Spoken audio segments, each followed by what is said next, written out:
What's up, rock stars? It's Rox coming to you today with the review for P-Valley Season 1, Episode 3. And you guys, this show has so much going on. Somebody told me in my last comments that I missed so many points. So I was just like, oh, I guess I'm going to have to really put my How to Get Away with Murder type chop reviews on. Okay? I got to really pay attention. It do be a whole lot going on in this show, you guys. And just sometimes it's hard to catch every single little thing. But anyway, we'll do a better job this week because, honey, I done wrote down almost the whole fucking show. I still will need you guys to help me a little bit because there were certain things that I wasn't clear on. But for the most part, let's see if we can do this one a little bit better. All right, you guys, so the show opens up with Mercedes working the hell out of a pole, child. I'll tell you, if that girl can't do something else, she can sure do some performing on that stage. She's got this man who looks mesmerized in a chair watching her, you know, and she's giving it to him, you know, the way that he wants. It's all about the fantasy, right? And oh, he's a coach somewhere in Memphis, I think it was, and he tells her that he wanted her to come home with her so he can take care of her, you know, do this, that, and the other. And she was just like, yeah, well, I mean, that would be good if you wasn't married. I'm sure your wife ain't gonna want that.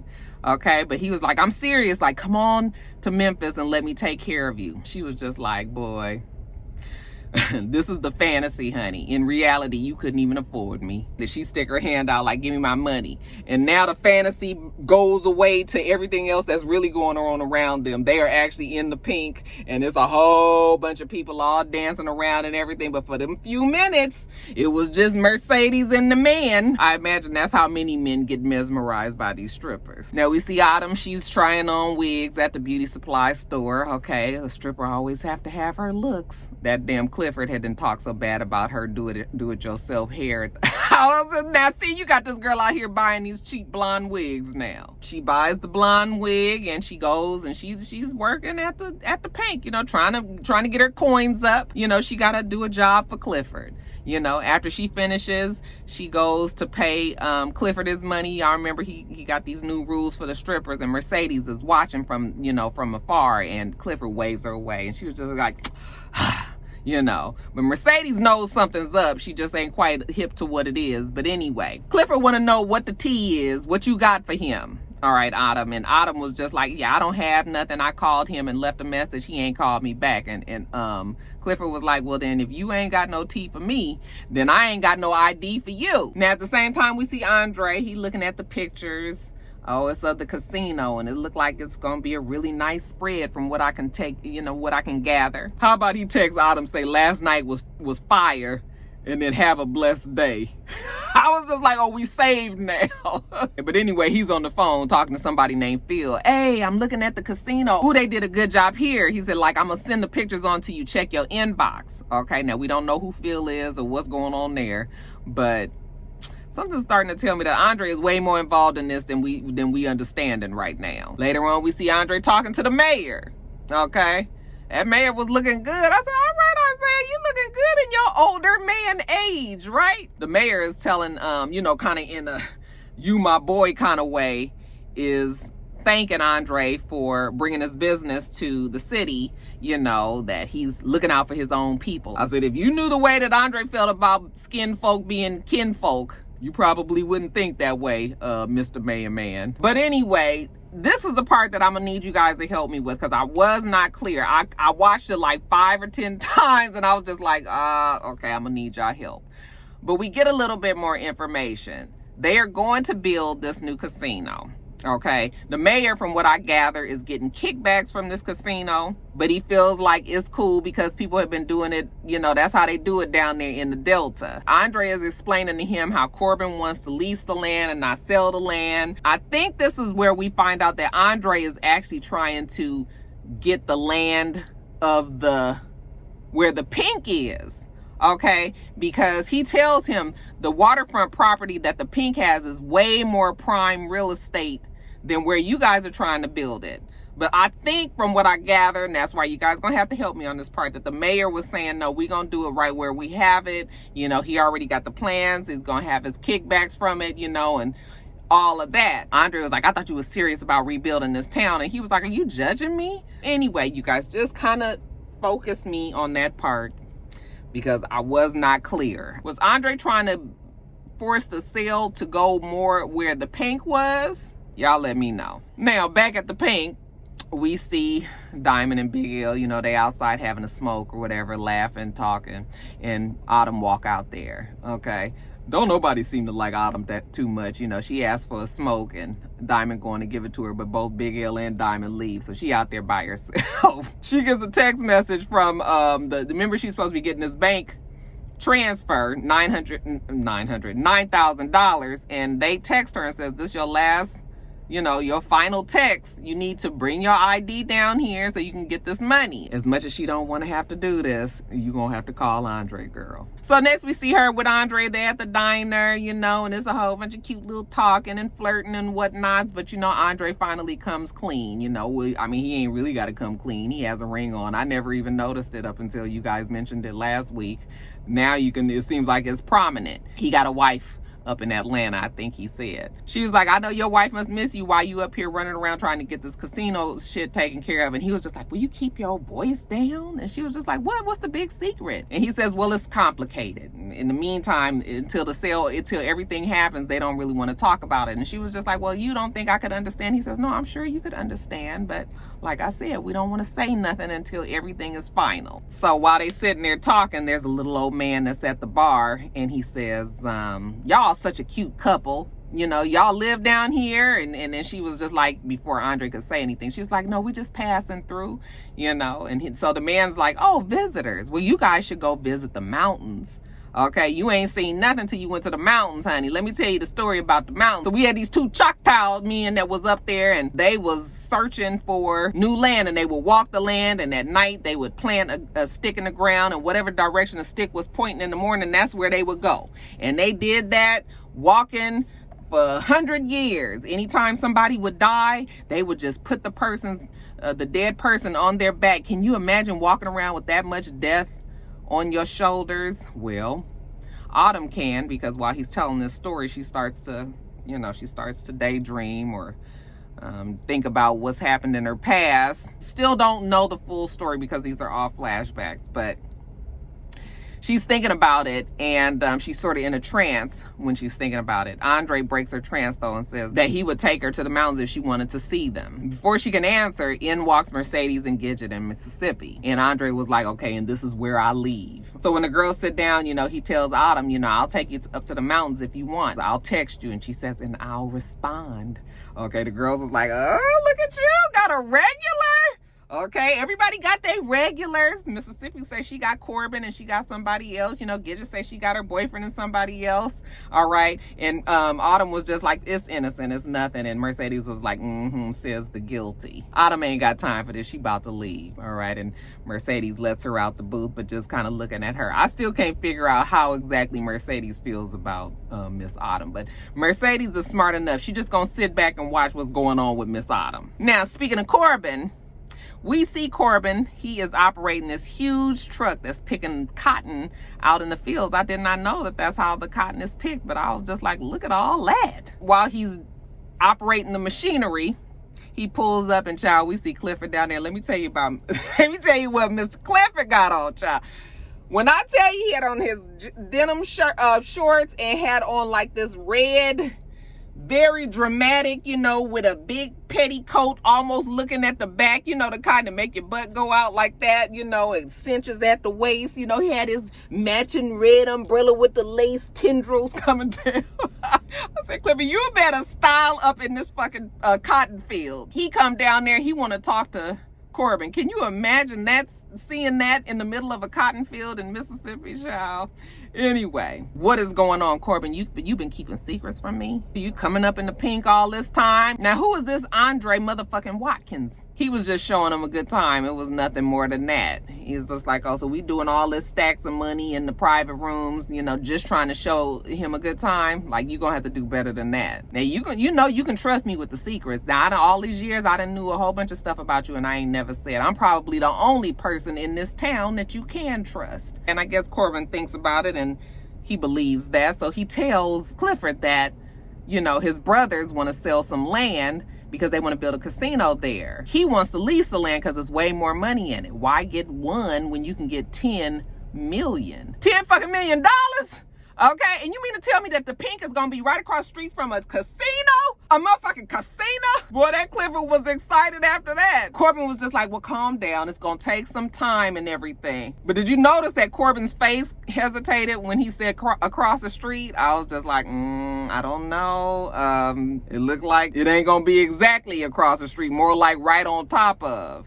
You know, so Corbin was just like, yeah, it's gonna take some time. And you know, Clifford was like, fuck, I got time. I can make time. Let me just hold on to these bricks, you know, kind of just float this money that he owes until, you know, he can get that casino up. That's still going to take some time. But I was like, how you going to keep on? You going to have to come up with this $55,000 pronto, Clifford. He going to stick it out. He was like, ain't this about a bitch? You had to wait all this time for your daddy to stop breathing before you can get recognized, okay? The son of a maid is keeping the plantation going. Talk about reparations. Corbin reminds him that you're gonna have to stay quiet on this, and Clifford was like, you ain't gotta worry about me, I'm not gonna say nothing. They had like some sort of strange exchange when they looked at each other. Did you guys notice that too? I was just like, what is this? But anyway, Corbin was like, let me get on back to picking this cotton.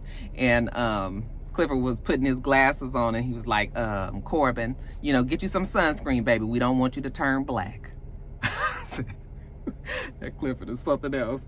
And then he just walks on off. Okay, but he excited. The Pink is about to be out the red. Now let's jump on over to Miss Mercedes' mama, child. She's over there at the church and she preaching. I'm talking about fire and brimstone, preaching in the pulpit, giving them the word, honey. And then when she say, turn to your neighbor and say, neighbor.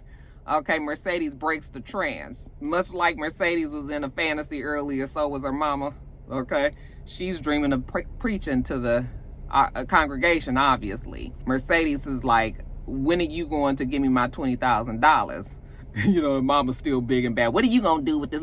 Don't worry about what I'm doing with this money, lady. It's mine. You was just supposed to be holding it for me. I would like it back. But when the mama looked like she's trying to put up a fuss, you know, Mercedes tells her, mama, I got the building. Like, I'm gonna have my own gym for the girls. All right, and that does touch the mama in some kind of way. And she was just like, okay, I cut a check for you. It'll be here tomorrow first thing. But I was thinking to myself, like, that mama ain't got that money. I don't know where this money went, but you ain't getting that money, Mercedes. It's too bad, but that's what it is. When the mama starts to walk off, Mercedes runs up behind her and hugs her from behind. And I said, oh, I just feel so bad for Mercedes. It's such dysfunction, you guys. That mama got poor Mercedes all fucked up. After she leaves that painful conversation with her mother, she goes and she is fussing at her girls as usual. This time because the girls was at a party, you know, making them pay for that shit, you know, them being caught on social media. And she fussing at them like, y'all don't know, you don't need to be seen that way on social media and making people see you like that. And one of the girls says, why? You do it.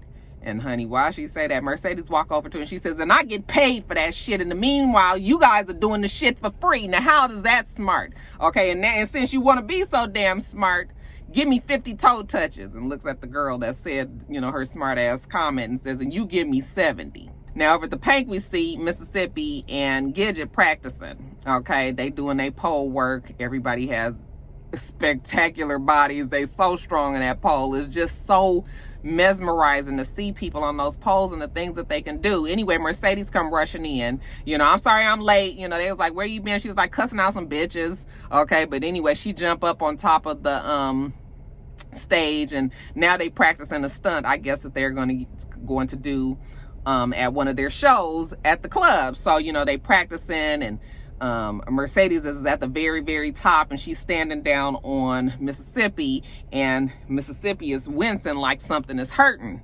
Okay, so she says that she got to go to the bathroom, but when she goes in the back, we see her, you know, trying to put some ice or trying to figure out what's going on with her wrist. We're assuming that that this is from the abusive boyfriend as usual. So he comes in and he's trying to help her with an old remedy that his grandfather had, you know, chopping up some shit and wrapping it up in the cloth and wrapping it around her wrist and all that. And she's mighty impressed. You can tell that Diamond has feelings for Mississippi, but Mississippi only seems to have eyes for her old stupid ass boyfriend.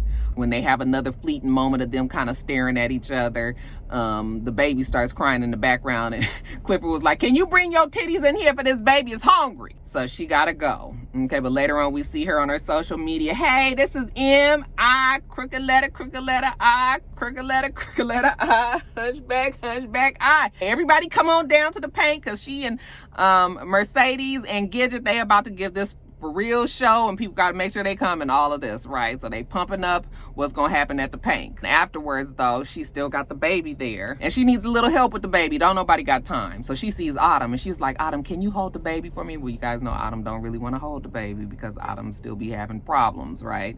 But she takes the baby and she starts having flashbacks. This time we see her running in the rain with the baby. The baby is crying. She puts the baby in the car seat. Then the car looked like it's filling up with water.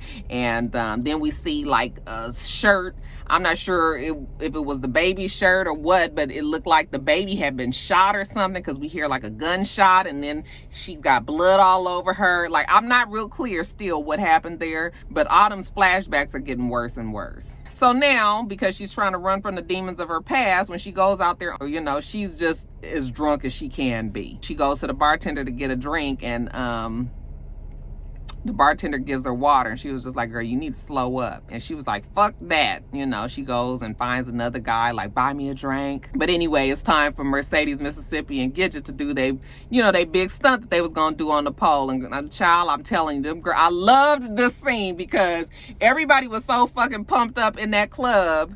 All right, with the three girls up there on the pole, you know, Autumn looking, hating from the sidelines, drunk and shit. Clifford is pumping up the crowd, you know, crooked letter, y'all saw how he was hopping around on his legs. I said, I love this, you guys. Oh, they throwing money. It's just a whole bunch going on, and honey, them girls did that stunt, and they was flipping around on that pole, big ass legs and big titties and little waists and big booties and all heels, and that's all you saw. Well, child, Autumn had got the right mind to think that she could do it too. She get her drunk ass up on the stage while Mercedes is over there enjoying herself with a crowd of people. And Clifford was like, oh, okay, we got somebody else trying to get up there. Except she drunk, remember? So she falling and shit.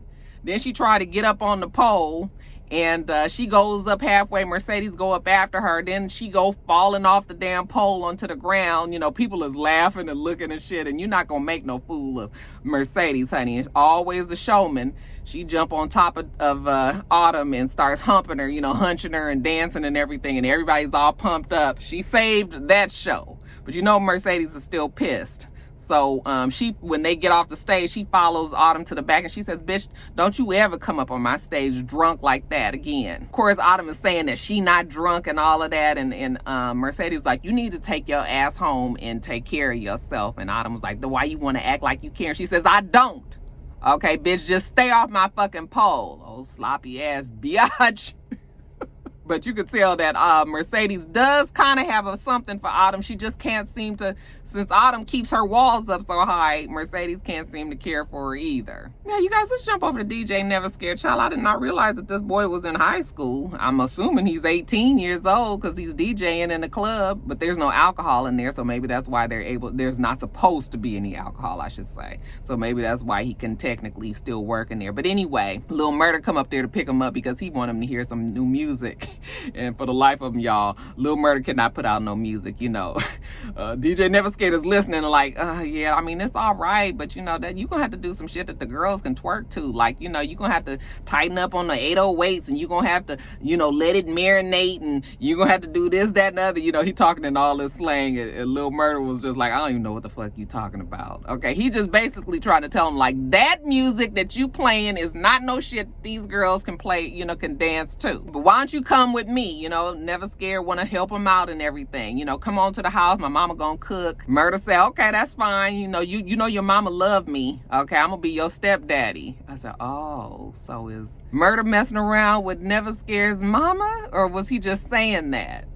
I was like, oh, so yeah. I mean, it wasn't never gonna work with Clifford anyway, because Clifford is, you know, that's not gonna work for a hardcore Dirty South rappers, you know, street cred to be messing around with someone like Clifford, right? So I wanted it for him, but it's not gonna happen, you guys. Anyway, that's why Clifford is so apprehensive around Lil Murder. I know, you guys, I got caught up in a dream too quick.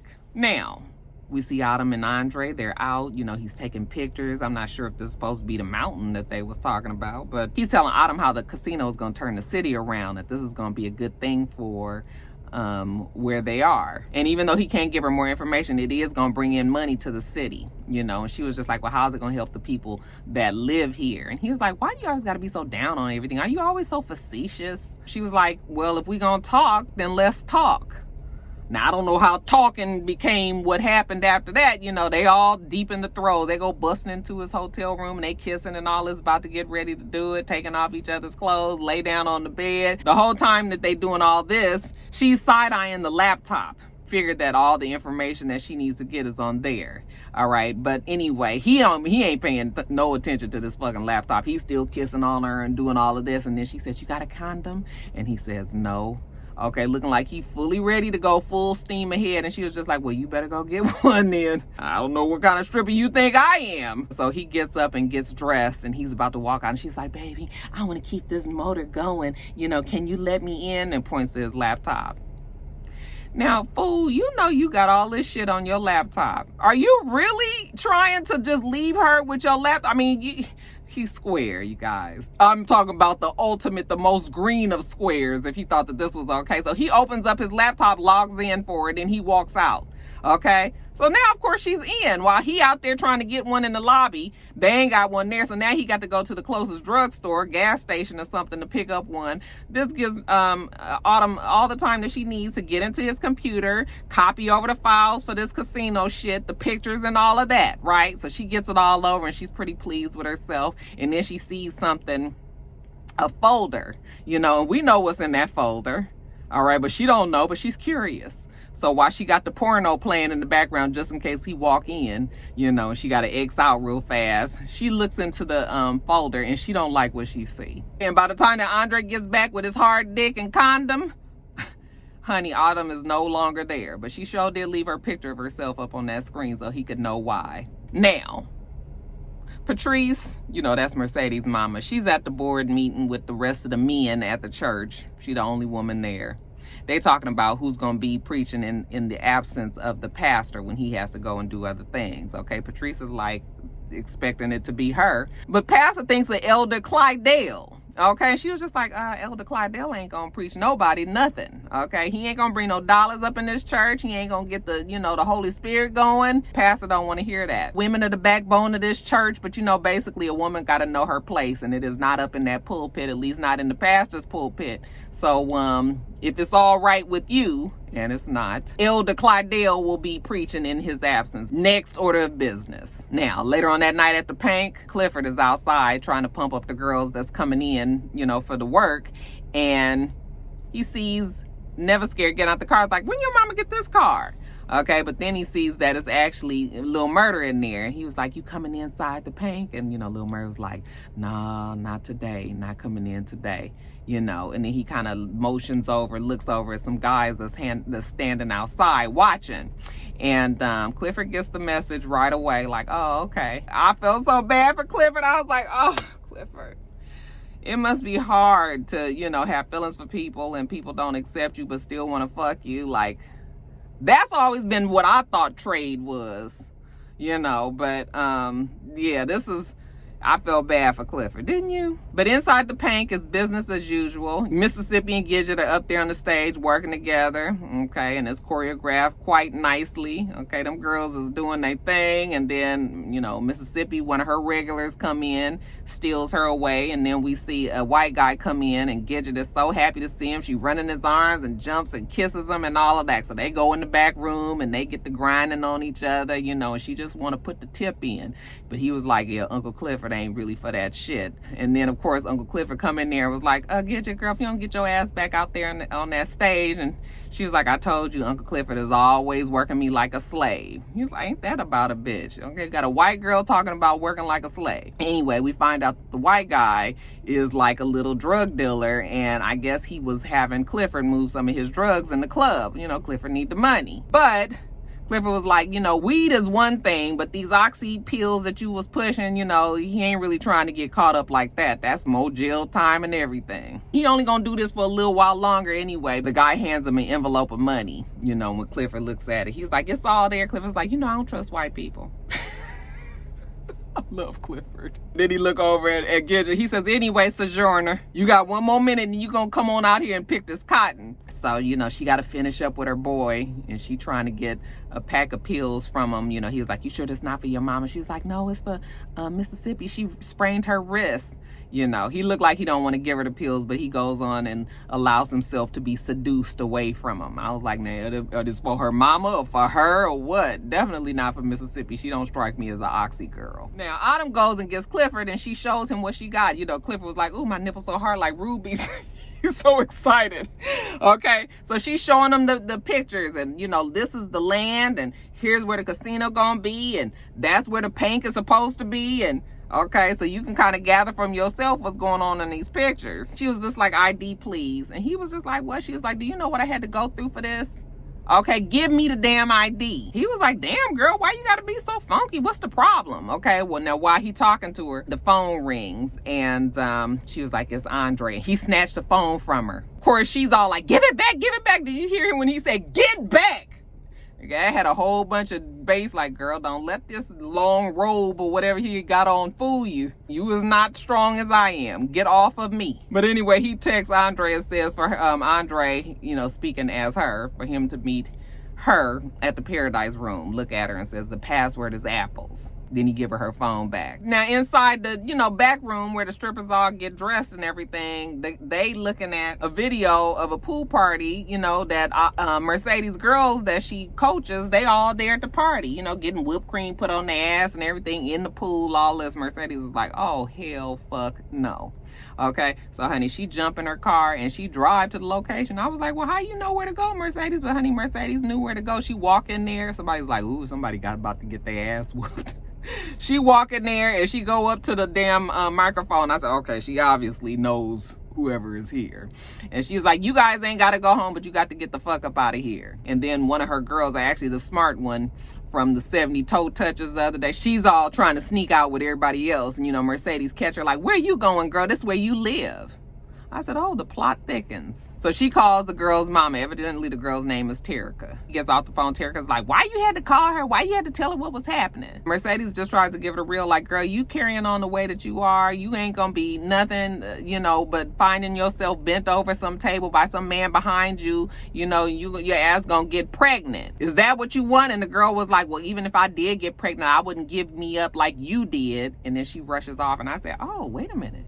Now, is Terica Mercedes' daughter? What is happening here? In walks who I thought was Terica's mama. Now I'm not really sure.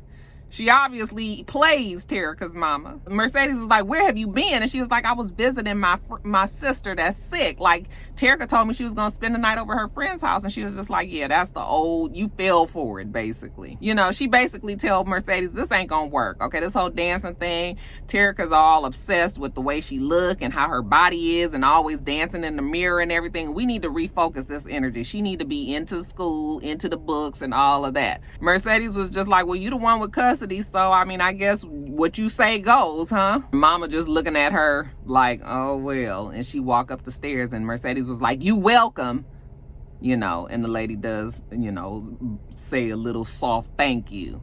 But I was just like, okay, so Mercedes, this girl is actually Mercedes' daughter that she's given custody to this woman. Who is this woman exactly? Did I miss it? Y'all let me know. So anyway, you guys, back at the club, the Paradise Room, we see Andre. He's walking in, you know, Diamond is standing at the door. All right, what's the password? And Andre is like, apples. Okay, he gonna finally get to see his girl. He go inside and, you know, it's all blue and dreamy in there, clouds and big chairs and shit.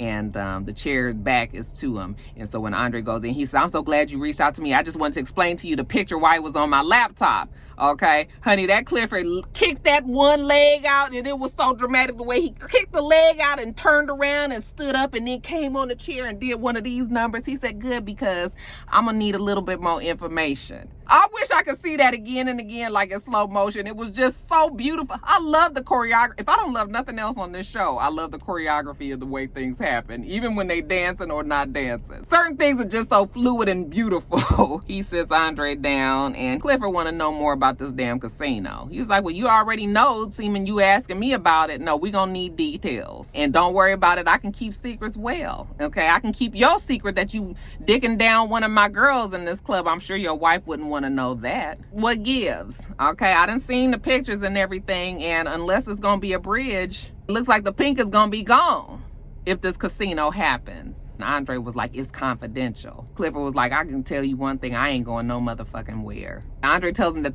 the pink is gonna go down with no chance of bailing. And Clifford says, you know what, you may be right about that, but you can have some of this water for your thirsty ass. Show him the door. So of course, as soon as he gets out the room, he make a call. Can't even get out the pink first. And he calls and he says, hey, goddaddy, I hate to call and wake you up this late, but you know what? We got a problem. And then lastly, we see Autumn. She finally makes it down the last hour before the place is about to close. You know, she got her ID now, so now she got her $9,000. There you go, Miss Savage. Y'all saw how she looked at that camera.